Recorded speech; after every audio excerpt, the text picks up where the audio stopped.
All right. Good afternoon, everybody. Welcome to the CDS Lab Research Coordination webinar series. My name is Cecilia Dom. I'm the PI for the project. I'm very happy to have our fall webinar session. Welcome everybody to the fall webinar session on community engagement. And I will welcome our student to introduce our first speaker, Dr. Michael Menser. Stephanie, are you there? Yes. Hi, everyone. My name is Stephanie Almodovar. I am a student researcher for the Research Coordination Network, and it is an honor to be introducing our speaker today, Dr. Michael Menser. So really quick, I'm going to give you guys an introduction of who he is. Dr. Menser teaches philosophy and urban sustainability studies at Brooklyn College. He also does earth and environmental sciences at the CUNY Graduate Center and economic democracy at the CUNY School of Labor and Urban Studies. He is an associate director of public engagement for the Science and Resilience Institute at Jamaica Bay and the funding board chairman of the Participatory Budgeting project.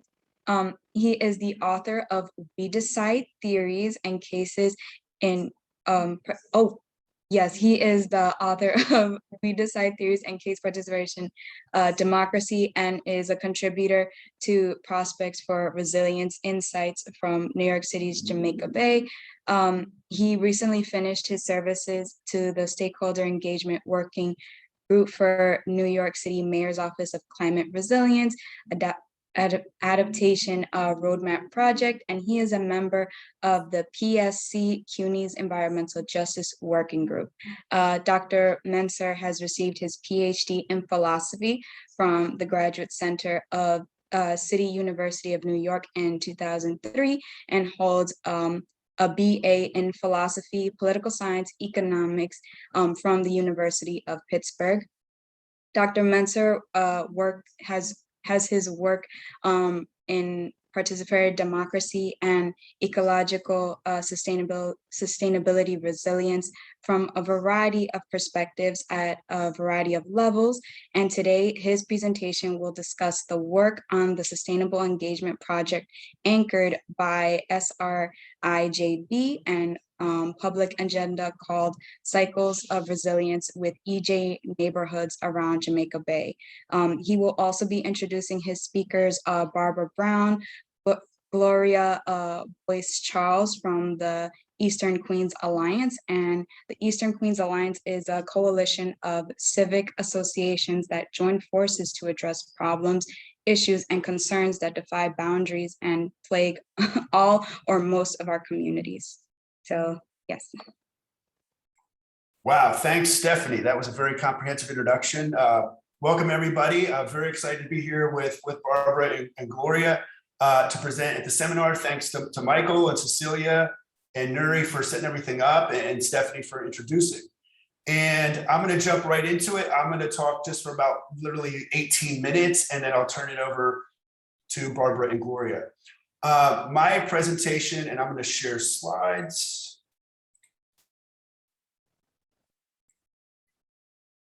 Is Cycles of Resilience, talking about this engagement process that we've started about 3 years ago with a set of partners, including the Eastern Queens Alliance, who's here with us today, as well as two organizations from Canarsie in Brooklyn, the Billion Oyster Project, the Fresh Creek Alliance. We had funding from the Spitzer Foundation and from New York Community Trust and Doris Duke. And my position is going to be within the Science and Resilience Institute. I'm going to be talking about this institutional location today. And the Science and Resilience Institute at Jamaica Bay was formed about 7 years ago. And it's a very unique institution in that it's a consortium of universities, which is not unique, Stony Brook and several others along with CUNY, but also with local, state, and national government. So with New York City, like the Mayor's Office of Climate Resilience, with New York State Department of Environmental Conservation, But really most critically, Jamaica Bay is part of the Gateway National Recreation Area, which is National Park Service. And there's also the Jamaica Bay Rockaway Park Conservancy that's partnered with parks. And so here on the left is just a map of New York, and you can see, you got Manhattan right here, and then Jamaica Bay. This is the area that we'll be talking about today, and the communities around it. This 110 miles of coastline. You got the big lagoon here. Across the Rockaway Peninsula is the Atlantic Ocean. You only have one inlet for Jamaica Bay, just in terms of a little bit of the basics of that ecological system. Jamaica Bay has about 47 different governmental entities that have jurisdiction over the bay. It's ridiculous, and Gloria and Barbara know this full well. And so when you talk about engagement on the bay, there's a whole host of engagement that has to happen just on the government side. And the interagency coordination problem is super intense when it comes to the bay, especially because you have that behemoth, right, which is the JFK airport. And that's probably the most common way that people know Jamaica Bay. Oh, I will do the full screen. Yeah, thank you. I always forget to do that. Thanks for reminding.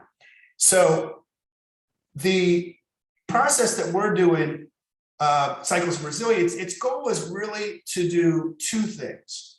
One is to connect the communities around the bay to not just government, but also the research community. And we found that I was part of the founding of the Science of Resilience Institute, and we had a whole research task force that did the founding. And we had to interview communities all around the bay. And this is right after Superstorm Sandy. So we hadn't planned, the Institute was conceived before Sandy, but Sandy happened right as the Institute was open. And so when we did all the research and surveys of these organizations around the bay, there were two things that really stood out that they needed.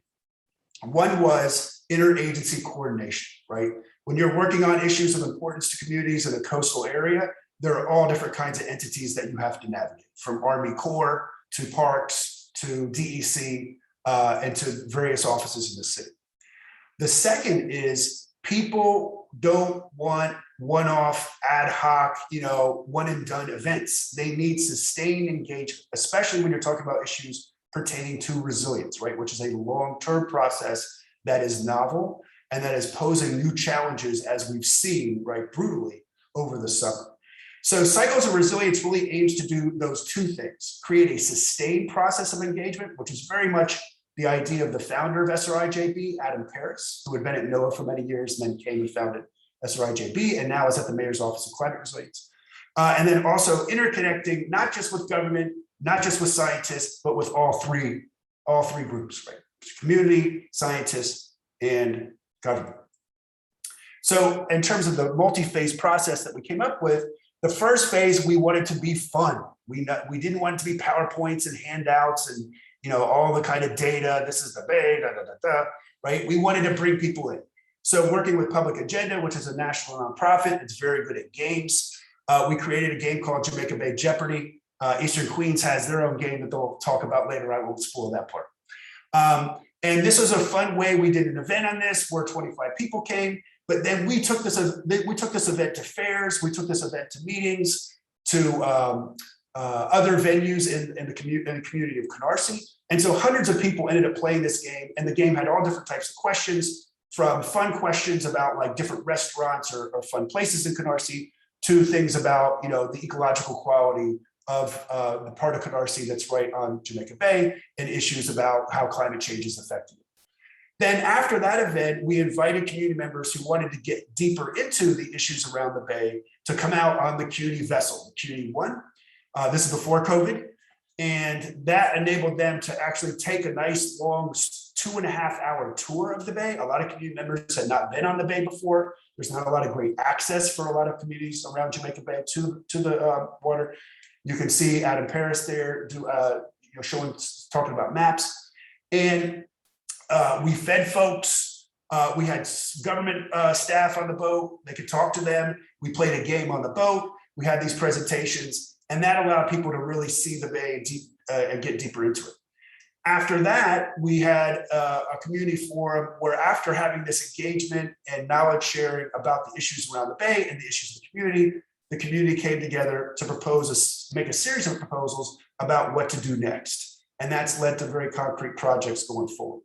So when we talk about a cycle engagement, right, it starts off there at the top with the game, then getting deeper into it, then mapping, and then coming up with ideas about how to address these needs in the community, which are the actions. And then the idea is that cycle continues after we leave, so to speak, with whatever next phase that the community wants to get into next. We can talk more about that later. So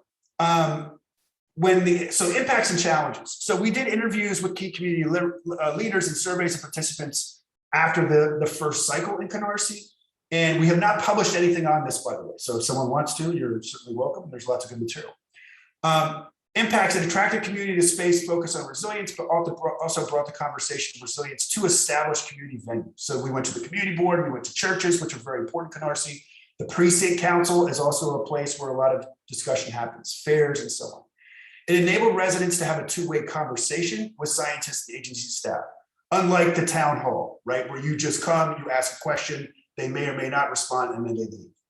And we enabled by creating relationships with the scientists. Especially the community members were very interested in talking to Philip Orton from New Jersey Institute of Technology about his coastal maps. And so Philip came back and he worked with the community to think about ways in which they could deal with flooding in the community.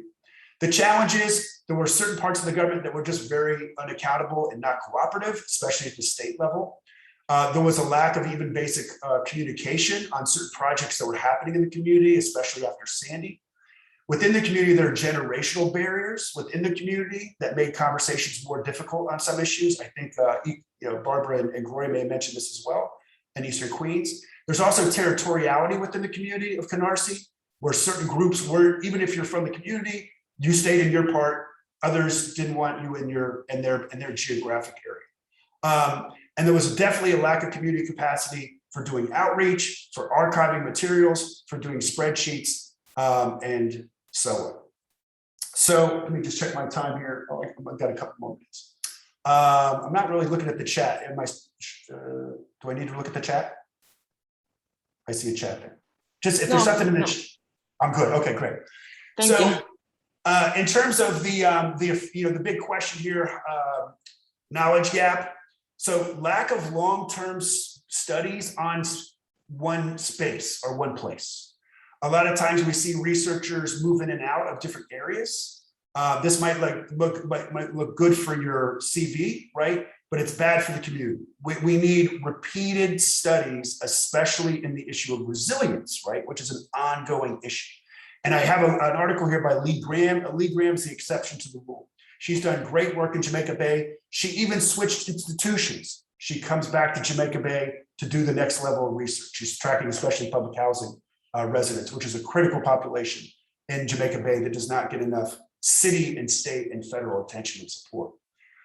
There's a lack of similar lack of follow-up on projects, which is related to number one, as I just said.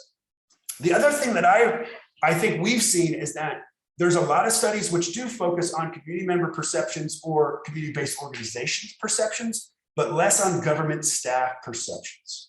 I think we lack a kind of rigorous understanding of a lot of the agency folks working on these issues and the kinds of difficulties that they face in doing engagement. And Public Agenda actually does research on this, the partner that we work with, but I have not seen, there's some academic literature on this, but not nearly enough. And there's a lot of reasons for that we could talk about or not. And then the last thing I would say is lack of studies of the structure of community-based organizations. A lot of times there's a very superficial characterization of the CBO. There might be a very charismatic leader, and there's interviews with the leader, but there's not a discussion about what kind of organization it is, how it makes decisions, does it empower folks within its organization? Is it, I dare say, is an exploitive organization? There are some organizations which are really great at doing work across the community, like EQA, and there are others that are not. And they often exclude particular geographic areas or members of their community. And so having more studies of the organization's internal structure. And that is my end of my presentation on cycles. So I will turn it over to Barbara Brown, who is the chair of the Eastern Queens Alliance. And I'll stop my presentation. Thank you, Michael. And it's great to be here. The Eastern Queens Alliance, as was said earlier, is a federation, coalition of civic associations in Southeast Queens. And for those of you who may not know, Southeast Queens is just, it's north, all those areas north of JFK. So it includes communities like Springfield Gardens, Rosedale, Laurelton, Brookville, on up into Jamaica, St. Albans, Adsley Park. It goes up as far as either Jamaica Avenue or Hillside Avenue, depending upon who you may be speaking to. And so the Alliance has been in existence for about 35 years, maybe going on to 40. It is the base of it, the heart of it are the civics from 10 communities. And we have been operating under the premise that in unity there is strength. All of our communities we found we're dealing with certain issues when at the inception, it was drugs and use of drugs in the community. And recently it has been a lot of environmental issues that we are focused on. But we realize that people need to work together. And in working together, you are able to accomplish something, because one by one, the what I call the powers that be are able to kind of pick you off. So in today's climate, we're just north of JFK Airport. The airport is a big polluter in our estimation. And we see it as some of the issues emanating from the airport are environmental justice issues. There's flooding in the community, a little bit less because there has been a push to get those sewer projects going on. But yeah, there's a lot of flooding. So when Sandy came through, there were homes that had 10 feet of water in their basements. So we've been working though over these years. The projects are planned, and they're planned with a fair degree of consistency. But I would say it's our way of operating has been more informal as opposed to formulated, so that we felt that when Michael came to us about cycles of resilience, we said, well, maybe this is a way to actually get involved in a very consistent way of dealing with the issues. We have recognized for a while that there has been a need to get more people involved, because the civics there are people who come to civic associations, mostly they are people who are over 50. And they are people who are very invested in the community, but there are a whole lot of folk out there who, for a variety of reasons, don't get involved in civics. I mean, they're working, they're taking care of children. Some say they don't even know about that there is a civic this in existence. There are those who think the civics are only for old people. So there are all those kinds of things things that are being voiced that and sometimes unvoiced that prevent people from getting involved. And so we had been talking around the time that Michael came to us about, well, how to reach out, how to get more people involved. So Cycles of Resilience came at a good time. We do have 6 areas of emphasis, and all towards how to make neighborhoods more sustainable and resilient, how to make them places that not only people want to live in now, but in the future and can live in. And so those areas of emphasis are community development, financial vitality, environment and health. That's where the airport comes in, preservation of our parks and open spaces, education, and safety. And so those we have vision statements around each of those areas of emphasis under which we design our programs and projects. So the things that we saw of value in cycles, that the community engagement piece, the really emphasis on knowledge exchange, because if you can get a bunch of folk involved, then you build on what they know. But if you have 30 people involved in a situation, you have 30 different perspectives. And you assume that people are bringing something to the table. They're not there just in a receptive mode. So you try to capitalize on what they're bringing to the table. We also realize that there's an importance in not only that knowledge exchange, but getting people to see things more broadly and to see what's out there and to build on what maybe others are doing around the nation, around the world. So we have recently been doing some film series just to give people a sense of what else people are doing around issues. For instance, the last film was Racing to Zero. We've been talking, which is talking about San Francisco's effort to come to meet zero waste by, I think it's 2020. So they didn't quite meet their goal, but they're 80%. But we've been talking about waste transfer stations in Southeast Queens, and we wanted to make sure that people see that it's not just a Southeast Queens problem, that is broad, and what are some of those state-of-the-art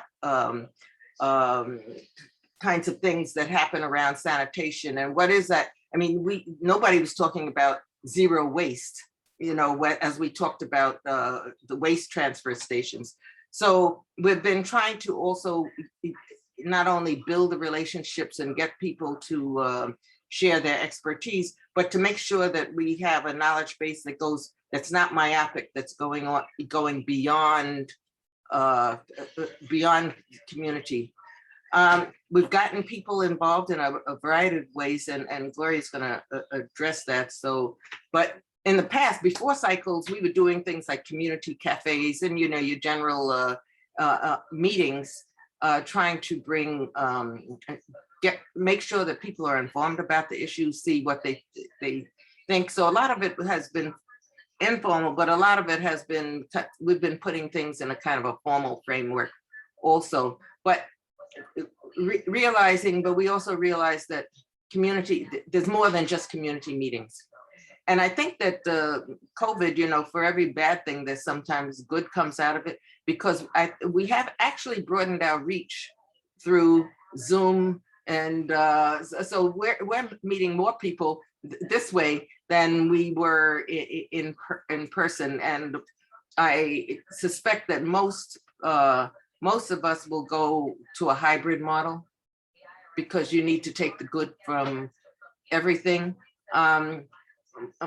Michael Menser mentioned the games is getting people involved, and that game that we, I guess, I don't know, invented, that we we took Family Feud and we came up with Idlewild Family Feud. So the Idlewild Park Preserve is a valuable ecological area in our area just north of JFK. And I don't know how I'm doing on time, so just tell me if my time is up. Nobody thought, the parks called it a forever wild site, which meant that it was fenced off, and whatever happened with it, happened with it. And so over the last 20 years now, we've been pushing to have something done with Idlewild. And so we have trails being built there. We have a nature center, which is going to open momentarily. And so, but it's just through community push, through that broad push, that has happened, because the Parks Department and any other people who have anything to do with this understood that it was something the community wanted. They didn't want to just have a park that was eroded by the air cargo people who saw it as barren land, and so they could just take chunks of it and get it alienated from parks in the city and build air cargo facilities. So those are some of the challenges. we see the whole participatory budgeting. We've had that in the community. There are concerns about it and the effectiveness of it, because from my perspective, what I was seeing is that individuals come to those meetings, but very often they're not individuals who are involved in anything. They're not necessarily always community-based people. I mean, they're people who live in the community and who have individual perspectives, but they don't necessarily represent organizations. So when their ideas are put on the table, they're not ideas coming from a collective perspective. They're coming from the person's personal viewpoint. And I think participatory budgeting works best if what you end up with is something that the larger community wants, as opposed to what maybe a few individuals wanted. So the question is, how do you get that? And that goes back to our original thinking that we need to get more people involved in civic engagement and more people involved in what's going on in the community, and actually not, because sometimes people come to meetings and they're just in a receptive mode. We want them in an active mode. Don't just come to us for information, but come to us, bring your ideas, get involved, and help to do, because it's only through it's through unity there is strength. And I'm going to stop there with you can't see our motto in back, but it's mobilized something where working together is better. So that's we're emphasizing working together so we can better the community. So I'm going to turn this over to Gloria, who's going to talk to you about some specifics of what we've done with cycles of resilience. Thank you, Barbara. That was a really great comprehensive overview of where we are now. I appreciate it very much. And what I'm going to do here is talk to you more specifically about the recent project that we completed with the Cycles of Resilience project. I'm going to make every effort to share a screen with you. And a disclaimer, I put this together very quickly. We've been quite engaged on this end with things. And so I put this together very quickly, just an overview of some key points, some highlights of our engagement in a particular project. So let me hit share screen. Bear with me, please. Find it. Okay. Do you see my PowerPoint? Yes. And now I'm going to put it on slideshow.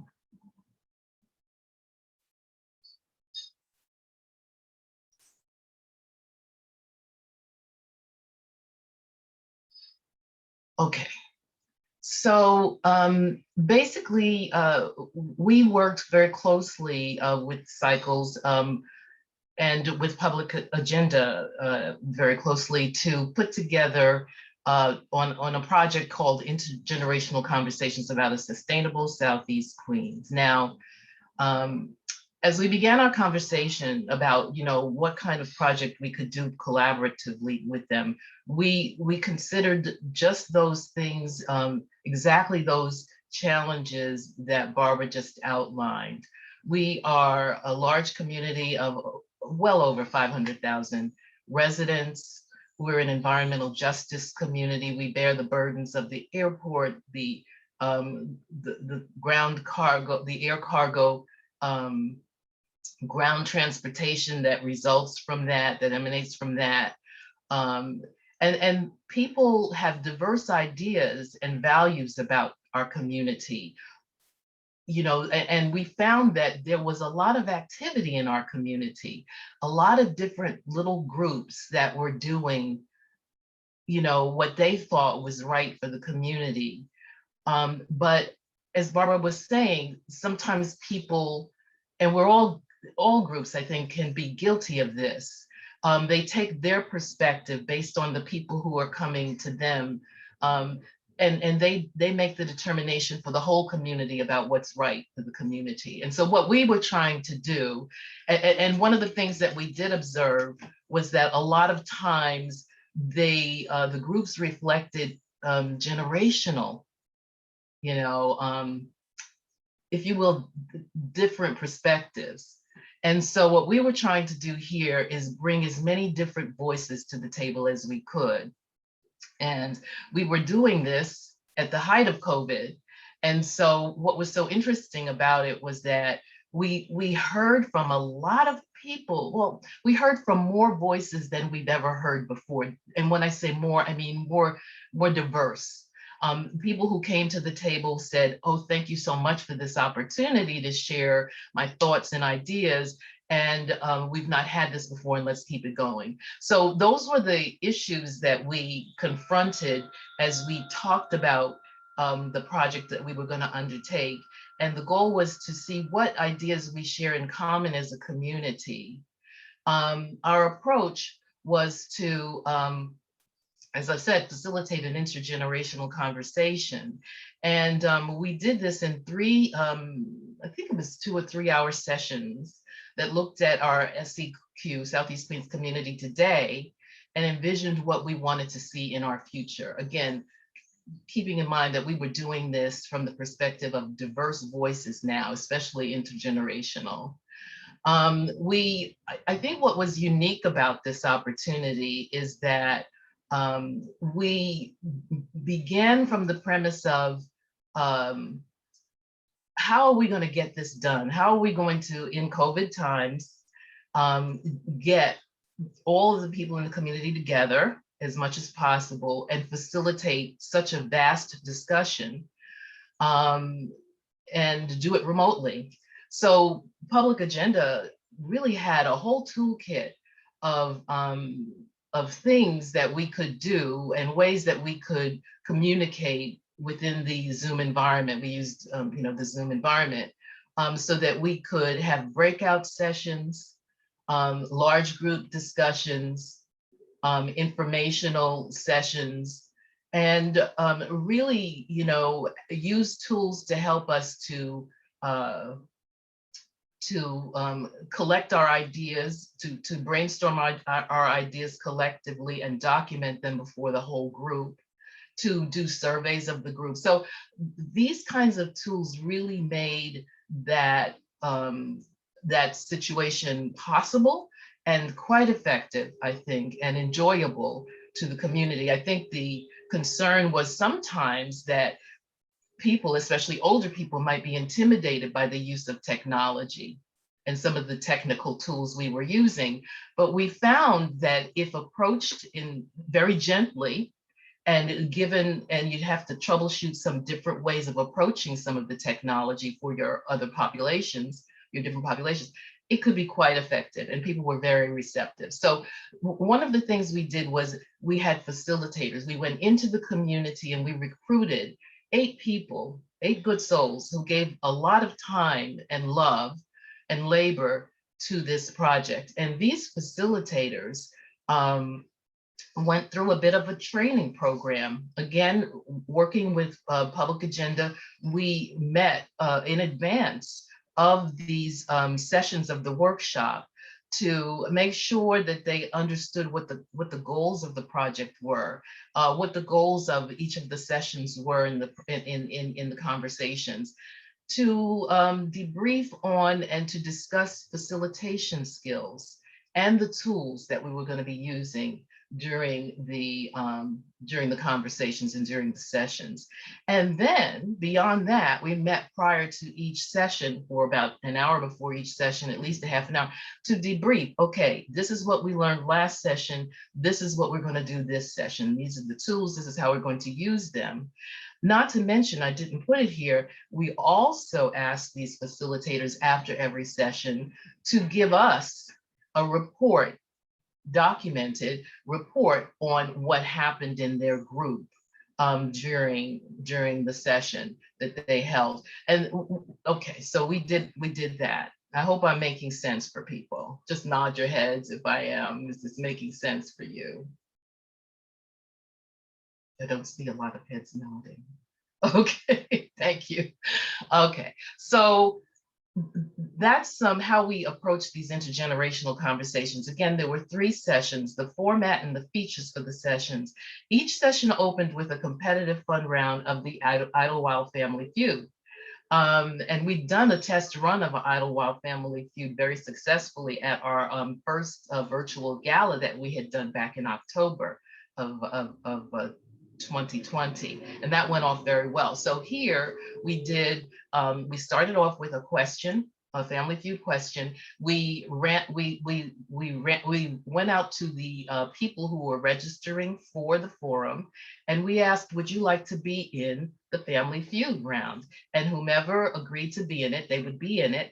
And at the end of the round, the winning team got a little prize. It might be from, it was from one of the different businesses within Southeast Queens. So it might be a $10 gift certificate from a local cafe, or 20 or 25, they were all the same price. So with $10 or $15 certificate to have dinner at a local restaurant. So we supported our local businesses. At the same time, we gave people incentive to engage in this fun activity. And it's just a question, what do you know about Idlewild Park?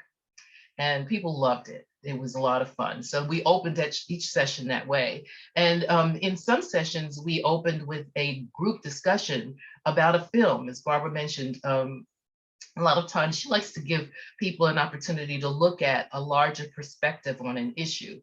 We have the issue of, sustainability in Southeast Queens. What does it mean in Chicago? What does it look like? What does it look like in Philly? What are their issues? Are they similar to ours? Are they different? How are they managing them? And so we would sometimes look at some films and have a discussion at the beginning of each session. And at one session, Dr. Menser gave a regulatory and sustainability trends overview.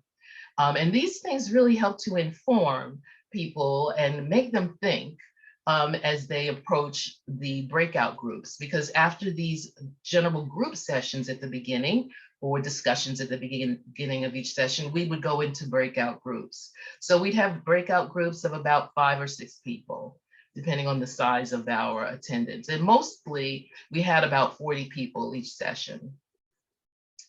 So again, 3 sessions. In the first session, our goal was to encourage conversation among the residents to identify their assessments of their likes. What do you like about living in our Southeast Queens community? What do you dislike?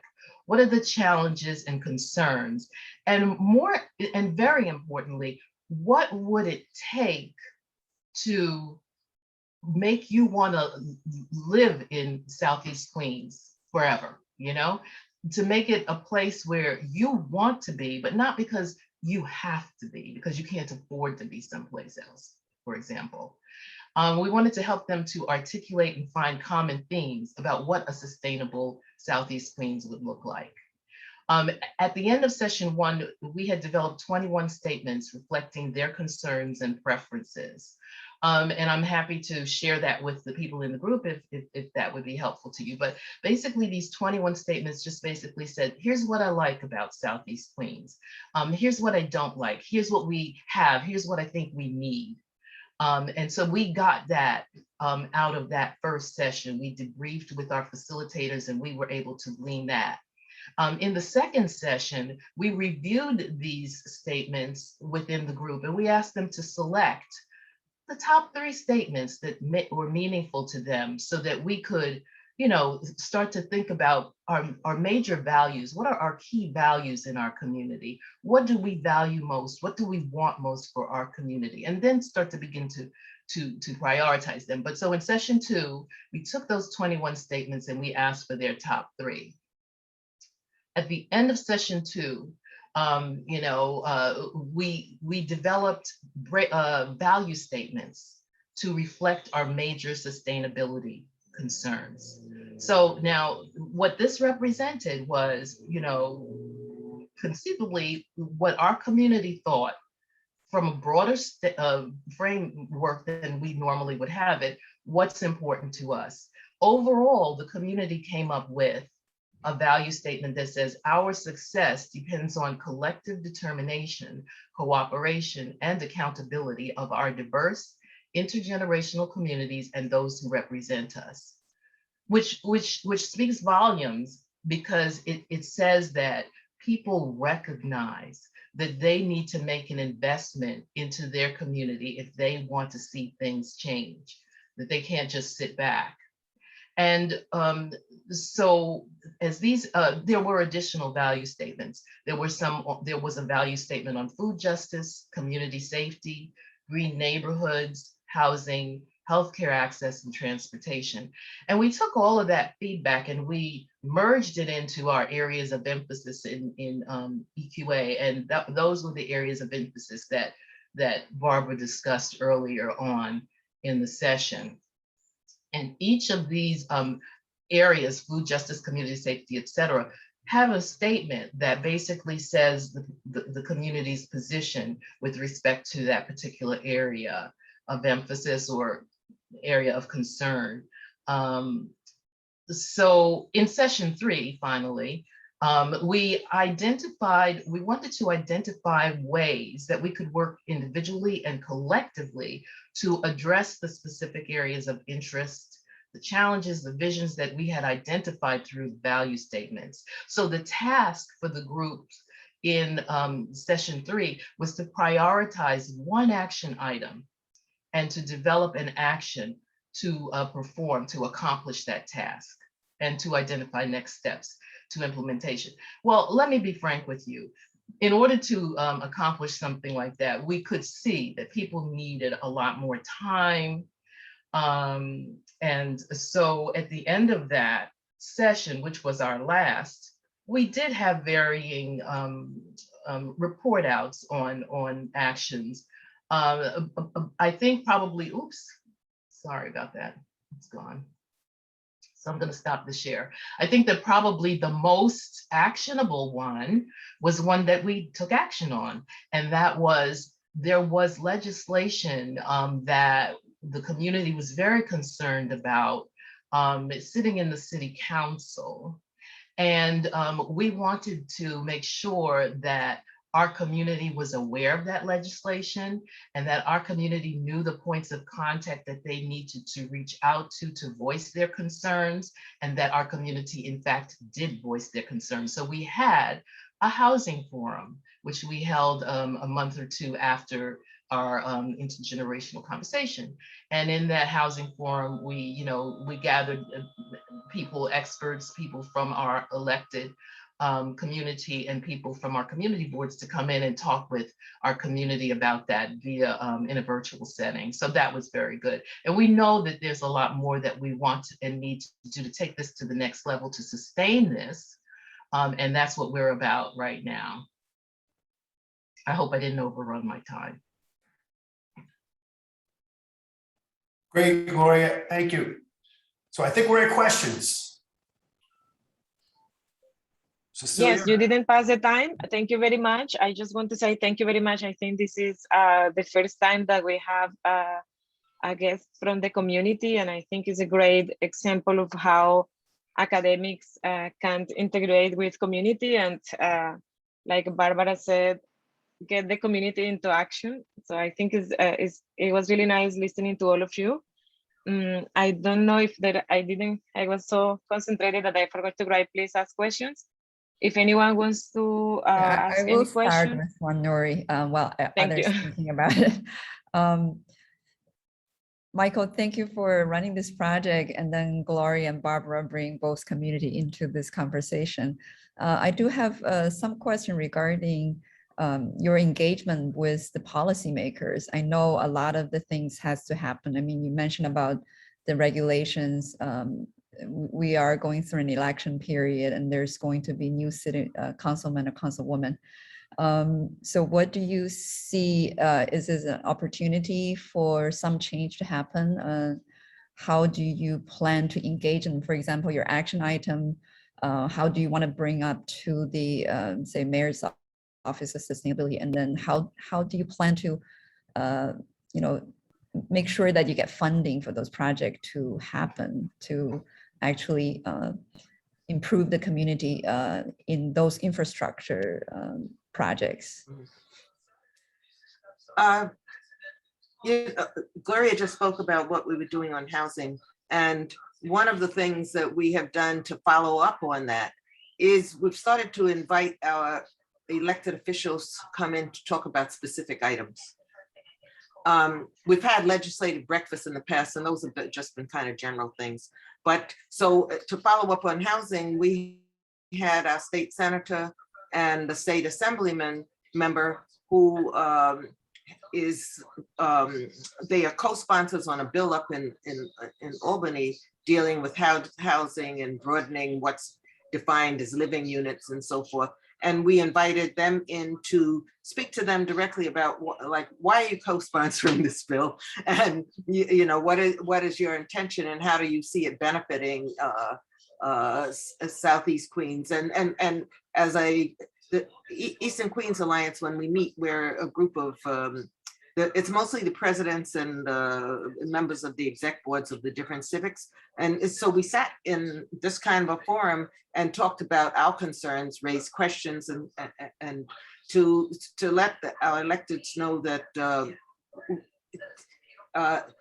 as a community, we have concerns about legislation, that we're going to be following up on things that are happening. And actually, the electeds invited us to recommend legislation. They said it's a two-way street. So if there are things that we would like to see happen, come to them with our recommendations for legislation, because indeed those proposals came from a group out there in New York State, and that they signed on to. So we see this as a way of, and so we're starting to do that. We did a little bit of that with the sanitation issue also. Yeah. Thank you. And, I'm sorry. And I just wanted to please go. say that one of the things is that, legislation can just kind of pass through this community and impact this community very dramatically, going unnoticed by us. And so one of the things, and we are working on funding opportunities, one of the things, I'm hoping we can see is that we can develop more of a resource and maybe even a database that keeps us in touch with legislation that is important to us from the perspective of climate change. And, as an environmental justice community, what's the legislation out there that impacts us, that is meaningful to us? And what's our position on it? And how do we communicate that to the electeds? Because, as Barbara said, as a mobilized, unified force, we can really impact. And I think we've seen some of that. We can really impact the ways that our elected officials represent us. Otherwise, they just represent their own interests. They don't really represent our interests. They represent what they think is best, or what their peers are trying to, to persuade them, to convince. So that's the other thing. And I will just say that what's so interesting is that since we've been doing these kinds of things, we've gotten a request from one of our local councilmen to come to the next EQA membership meeting. I don't think that's really happened before. So they asked, can I come to you? Which is really neat. Yeah. And it's also apparent that as community members, we need to keep educated on the process for different things. Yes. We found out fairly recently that when they are talking about alienating land, that they have to get approval from the legislator of the area in both houses, as well as city council. Now, we didn't know that 25 years ago when somebody told us they were alienating land, and it came like, well, that's just something that happens. We didn't know that there were actually, they had to go to the elected officials and get their approval. And nobody at that point came to us and said, what do you think? So this time around, because I think because of a lot of our activity, people did come to us and let us know that, yeah, so what do you think about this? And in fact, one of the elected officials said, well, he came to me and said, well, they tell me you're for this project. And I said, no, we were told about the project. We didn't say we were for it. There's a difference between being for a project and just informed on it. And so this is what we really think. And we've since gotten more involved in that project. Thank you. We have one more question from Professor Vasil. Do you want to ask the question, Professor Vasil? Sure. Remarkable work. I am an environmental engineering faculty member at City College Uptown, and I have worked with drinking water quality for a long time. And some solid waste management issues. And I was curious about the COVID effect, if you like, of the engagement, of the extent of the engagement that you expected versus what actually happened. And especially the age distribution in the engagement. There's always this impression that people in their third phase of their lives, if you like, are less interested in sustainability. They don't want to hear it. They don't understand it, perhaps. Any thoughts on this? Do you expect the engagement to grow if we get rid of COVID at some point? Thank you. In our community, one of the things that we did was we did seek to educate people, and like I said, there are a lot of different groups out here, and so everybody kind of pitched in and did something. Some people were very, very, very hands-on with food distribution. Others were, just rallying about what we could do to help Black businesses in the community, because it's a majority Black community, sustain themselves in the midst of this pandemic. And so there were different organizations doing different things. One of the things we did were some informational sessions. One of them included just making sure that people in the community understood that why we were being impacted differently and more dramatically by COVID, and why. And that is because of the impact on our air quality by the trucking and the airplane industries that we are, burdened with. And so we sought to educate people about that. I think that there will be only more engagement because of the increased efforts that we're going to put out in this regard to engage the community in air and noise pollution impacts and climate change impacts. We have some definite plans that we're putting underway to engage more people about that. But Barbara, I know you probably have some things you want to add. Yeah, I was just going to say that in those sessions that we had, and we talked about the relationship between COVID-19 and particulate matter, for instance, and some of the research that's out there. We had people from outside of the communities, experts from outside of the community come and talk. And the sessions were very well attended, by the way, and broadly attended. There were people from outside of the community who attended. And I think what that did, because the feedback, informal feedback that I got was, oh, we didn't know. Because sometimes when people are hearing things from the people within, what do they say, a prophet is without honor in his own country, people are hearing from people within, they don't realize that maybe there's something to what you're talking about. That's right. In fact, I said to one person who spoke to me, I said, no, it's not just one crazy lady running around in the community talking about poor air quality. Yes, this is because the woman from down in Louisiana came and talked about the cancer alley, and we had the doctor of environmental justice, our originator of that, come, and I'm blocking the name of the environmental journalist. Beth Gardner from England. Yeah, yeah, we interviewed her. She was over in England, and we interviewed her, and that was a part of the session. So hearing from all these different people kind of help to awaken people to say, yeah, this is a real issue. And these were people in terms of age across the spectrum. Yeah, and I would just say, and I was at all three of those intergenerational meetings, Public Agenda really knows how to use the technology, and most groups don't.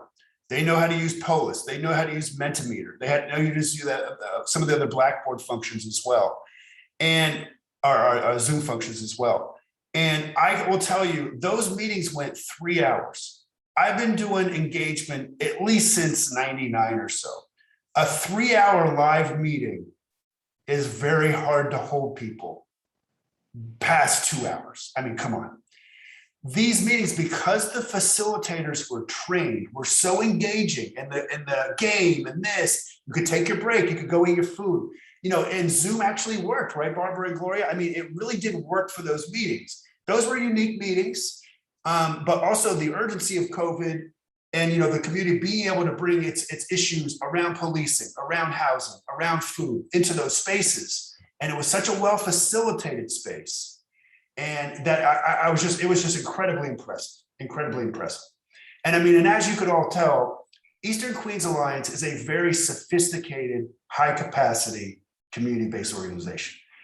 I mean, you know, I got to say that there's lots of folks that they wish, you know, they were at the level of competence, capacity, and experience as what Barbara and Gloria and their coalition does. And, you know, Canarsie, I love Canarsie, I love Eastern Queens. Canarsie is much lower capacity. You know, it doesn't have the kind of experience. It doesn't have the channels with electeds the way that EQA does. So, you know, different groups are in different spaces, and they have different, you know, capacities, and that's part of it.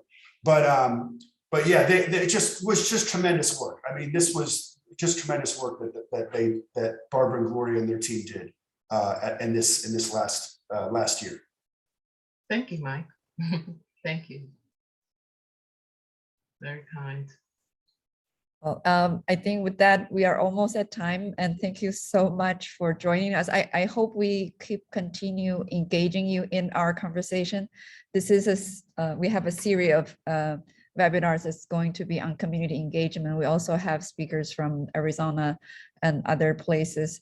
So I hope we can build this community on our own, and also find the best practice to engage, you know, make things happen, and make sure that we receive continued funding that actually stream to the community and make some differences and make it more sustainable. With that, I thank you very much for attending, and thank you so much for this wonderful presentation and engaging discussion. And I hope everybody have a wonderful weekend, and I'll see you guys soon. Thank you. Thank you. Thanks, everybody. Thank you. Thank you very much.